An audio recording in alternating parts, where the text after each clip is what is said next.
Shalom sahabat WB yang dikasihi Tuhan. Renungan harian wanita bijak hari Kamis tanggal 3 Oktober 2024 berjudul Kebersediaan Abigail.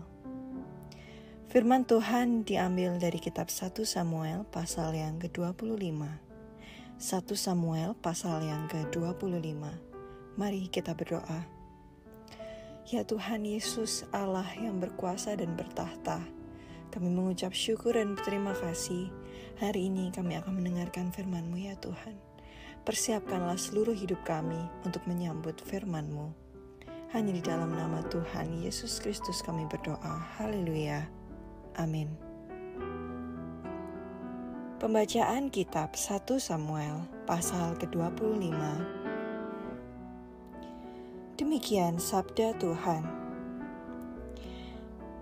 Dan matilah Samuel, seluruh orang Israel berkumpul meratapi dia dan mengubur dia di rumahnya di Rama. Dan Daud berkemas lalu pergi ke padang gurun Paran. Ketika itu ada seorang laki-laki di Maon yang mempunyai perusahaan di Karmel. Orang itu sangat kaya. Ia mempunyai 3.000 ekor domba dan 1.000 ekor kambing. Ia ada di Karmel pada pengguntingan bulu domba-dombanya. Nama orang itu Nabal dan istrinya Abigail. Perempuan itu bijak dan cantik, tetapi laki-laki itu kasar dan jahat kelakuannya. Ia seorang keturunan Kaleb. Ketika didengar Daud di padang gurun bahwa Nabal sedang menggunting bulu domba-dombanya, maka Daud menyuruh 10 orang, dan kepada orang-orang itu Daud berkata, "Pergilah ke Karmel dan temuilah Nabal. Tanyakanlah keselamatan atas namaku, dan sampailah salam ini kepadanya. Selamat, selamatlah engkau, selamatlah keluargamu, selamatlah segala yang ada padamu. Baru-baru ini aku mendengar bahwa engkau mengadakan pengguntingan bulu domba. Adapun gembala-gembalamu yang ada dengan kami, tidak kami ganggu, dan tidak ada sesuatu yang hilang daripada mereka selama mereka ada di Karmel. Tanyakanlah kepada orang-orangmu, mereka tentu akan memberitahu kepadamu. Sebab itu, biarlah orang-orang ini mendapat belas kasih-Mu. Bukankah kami ini datang pada hari raya? Berikanlah kepada hamba-Mu ini, kepada anak-Mu Daud, apa yang ada padamu." Ketika orang-orang Daud sampai ke sana, berkatalah mereka kepada Nabal atas nama Daud, tepat seperti yang dikatakan kepada mereka. Kemudian mereka menanti, tetapi Nabal menjawab anak buah Daud itu, katanya, "Siapakah Daud? Siapakah anak Isai itu? Pada waktu sekarang ini ada banyak hamba-hamba yang lari dari tuannya. Masakan aku mengambil rotiku, air minumku, dan hewan bantaian yang kupantai bagi orang-orang pengguntingku untuk memberikannya kepada orang yang aku tidak tahu dari mana mereka datang?" Lalu orang-orang Daud itu berbalik pulang, dan setelah sampai, mereka memberitahukan kepadanya tepat seperti yang dikatakan kepadanya. Kemudian berkatalah Daud kepada orang-orangnya, "Kamu masing-masing sandanglah pedang." Lalu mereka masing-masing menyandang pedangnya. Daud sendiri pun menyandang pedangnya.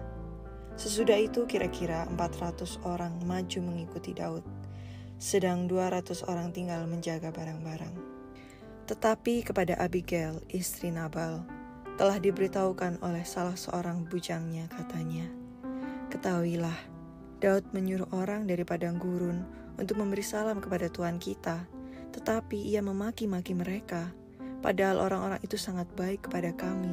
Mereka tidak mengganggu kami, dan kami tidak kehilangan apa-apa selama kami lalu lalang di dekat mereka. Ketika kami ada di ladang, mereka seperti pagar tembok sekeliling kami siang malam, selama kami mengembalakan domba-domba di dekat mereka.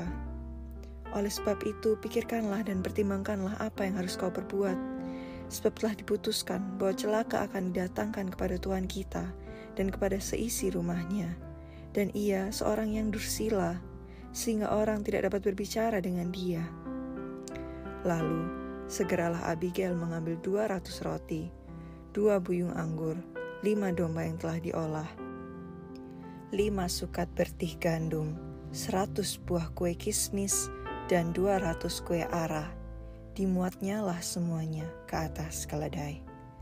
Lalu berkata kepada bujang-bujangnya, "Berjalanlah mendahului aku segera menyusul kamu." Tetapi Nabal suaminya tidaklah diberitahunya. Ketika perempuan itu dengan menunggang keledainya turun dengan berlindung oleh gunung, tampaklah Daud dan orang-orangnya turun ke arahnya. Dan perempuan itu bertemu dengan mereka. Daud tadinya telah berkata, "Sia-sialah aku melindungi segala kepunyaan orang ini di padang gurun, sehingga tidak ada suatu pun yang hilang dari segala kepunyaannya. Ia membalas kebaikanku dengan kejahatan. Beginilah kiranya Allah menghukum Daud, bahkan lebih lagi daripada itu, jika kutinggalkan hidup sampai pagi seorang laki-laki saja pun dari semua yang ada padanya." Ketika Abigail melihat Daud, segeralah ia turun dari atas keledainya, lalu sujud menyembah di depan Daud dengan mukanya sampai ke tanah. Ia sujud pada kaki Daud serta berkata, "Aku sajalah ya Tuanku yang menanggung kesalahan itu. Izinkanlah hambamu ini berbicara kepadamu, dan dengarkanlah perkataan hambamu ini. Janganlah kiranya Tuanku mengindahkan Nabal, orang yang dursila itu. Sebab seperti namanya, demikianlah ia, Nabal namanya, dan bebal orangnya. Tetapi aku, hambamu ini, tidak melihat orang-orang yang Tuanku suruh. Oleh sebab itu Tuanku, demi Tuhan yang hidup dan demi hidupmu yang dicegah Tuhan daripada melakukan hutang darah dan daripada bertindak sendiri dalam mencari keadilan, biarlah menjadi sama seperti Nabal musuhmu dan orang yang bermaksud jahat terhadap Tuanku. Oleh sebab itu, pemberian yang dibawa oleh Tuanku, oleh budakmu ini, biarlah diberikan kepada orang-orang yang mengikuti Tuanku. Ampunilah kiranya kecerobohan hambamu ini, sebab pastilah Tuhan akan membangun bagi Tuanku keturunan yang teguh, karena Tuanku ini melakukan perang Tuhan, dan tidak ada yang jahat terdapat padamu selama hidupmu. Jika sekiranya ada seorang bangkit mengejar engkau dan ingin mencabut nyawamu, maka nyawa Tuanku akan terbungkus dalam bungkusan tempat orang-orang hidup pada Tuhan Allahmu. Tetapi nyawa para musuhmu akan diumbankannya dari dalam salang umban. Apabila Tuhan melakukan kepada Tuanku sesuai dengan segala kebaikan yang difirmankannya kepadamu dan menunjuk engkau menjadi raja atas Israel, maka tak usahlah Tuanku bersusah hati dan menyesal karena menumpahkan darah tanpa alasan, dan karena Tuanku bertindak sendiri dalam mencari keadilan. Dan apabila Tuhan berbuat baik kepada Tuanku, ingatlah kepada hambamu ini." Lalu berkatalah Daud kepada Abigail, "Terpujilah Tuhan Allah Israel yang mengutus engkau menemani aku pada hari ini.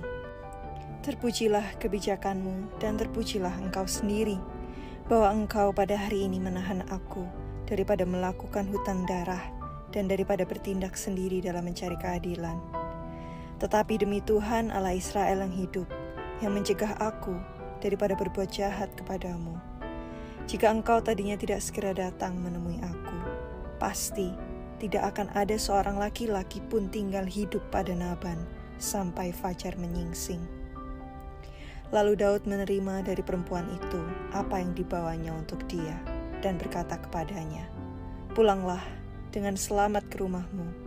Lihatlah, aku mendengarkan perkataanmu dan menerima permintaanmu dengan baik." Sampailah Abigail kepada Naban, dan tampaklah Naban mengadakan perjamuan di rumahnya seperti perjamuan raja-raja. Nabal riang gembira dan mabuk sekali. Sebab itu tidaklah diceritakan perempuan itu sepatah kata pun kepadanya sampai fajar menyingsing. Tetapi pada waktu pagi, ketika sudah hilang mabuk Nabal itu, diceritakanlah kepadanya oleh istrinya segala perkara itu. Lalu terhentilah jantungnya dalam dada dan ia membatu. Dan kira-kira 10 hari sesudah itu, Tuhan memukul Nabal sehingga ia mati. Ketika didengar Daud bahwa Nabal telah mati, berkatalah ia, "Terpujilah Tuhan yang membela aku dalam perkara menghina Nabal terhadap aku dan yang mencegah hambanya daripada berbuat jahat. Tuhan telah membalikan kejahatan Nabal ke atas kepalanya sendiri." Kemudian Daud menyuruh orang untuk berbicara dengan Abigail tentang mengambil dia menjadi istrinya. Para hamba Daud datang kepada Abigail di Karmel dan berkata kepadanya demikian, "Daud menyuruh kami kepadamu untuk mengambil engkau menjadi istrinya."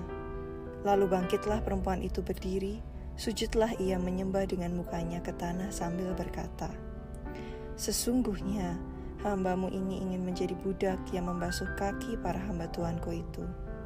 Kemudian berkemaslah Abigail dengan segera, ia menunggang keledainya, dengan diiringi 5 orang pelayan perempuan, ia mengikuti suruhan Daud itu dan menjadi istri Daud.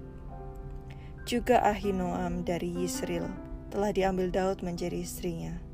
Kedua perempuan itu menjadi istrinya, tetapi Saul telah memberikan Mikhal, anaknya perempuan, istri Daud, kepada Palti bin Lais yang dari Galim itu. Demikian sabda Tuhan. Berbahagialah mereka yang mendengar firman Tuhan dan melakukannya. Haleluya.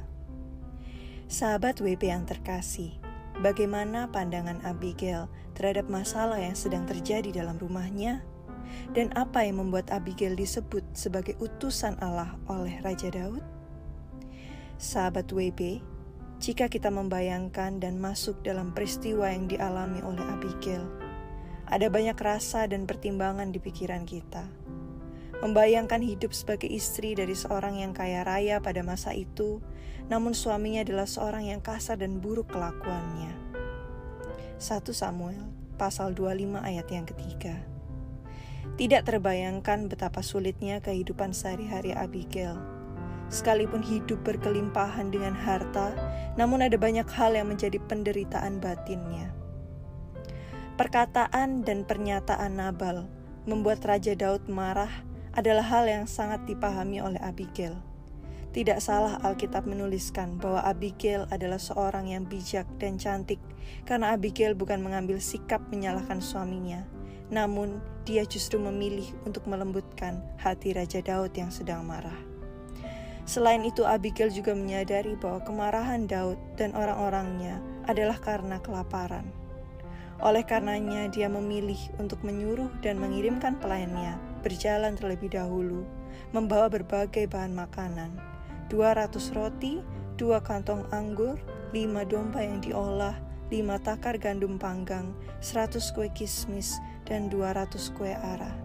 1 Samuel pasal 25 ayat 18. Abigail berjalan di belakang pelayannya, dan pada akhirnya sampailah Abigail kepada Raja Daud, dan disampaikannya lah apil atau permohonan agar Raja Daud mengurungkan niatnya menghabiskan seisi rumah Nabal. Raja Daud mendengar dan menerima permohonan Abigail. Bahkan dia menyebut Abigail sebagai utusan Allah yang menghindarkannya dari dosa penumpahan darah. Sebuah kisah yang menarik untuk kita teladani. Bagaimana semua dimulai dari kebersediaan hati Abigail mengambil tanggung jawab sebagai istri Nabal dan menyatakan kebenaran kepada Raja Daud. Bagaimana dengan engkau? Adakah hatimu bersedia untuk mengambil tanggung jawab dan menyatakan kebenarannya? Sekalipun itu bukanlah hal yang mudah, namun kebersediaan hati kita mendatangkan perkenanan dan penyertaan Tuhan. Sebelum kita membagikan kepada rekan dalam kelompok pemuritan tentang berkat yang kita terima dan komitmen kita, mari kita berdoa. Ya Allah Bapa yang berkuasa, sertai kami Tuhan, berikanlah kami kebijaksanaan, berikanlah hati kami yang mau belajar, agar kami semakin serupa dengan Engkau, terkhusus seperti Abigail dalam segala tantangan hidupnya. dia tetap melakukan apa yang menjadi kebenaran firman-Mu. Hanya di dalam nama Tuhan Yesus Kristus kami berdoa. Amin. Kebersediaan untuk melakukan kebenaran firman Tuhan dalam hidup sehari-hari mendatangkan perkenanan dan penyertaan-Nya dalam hidup kita.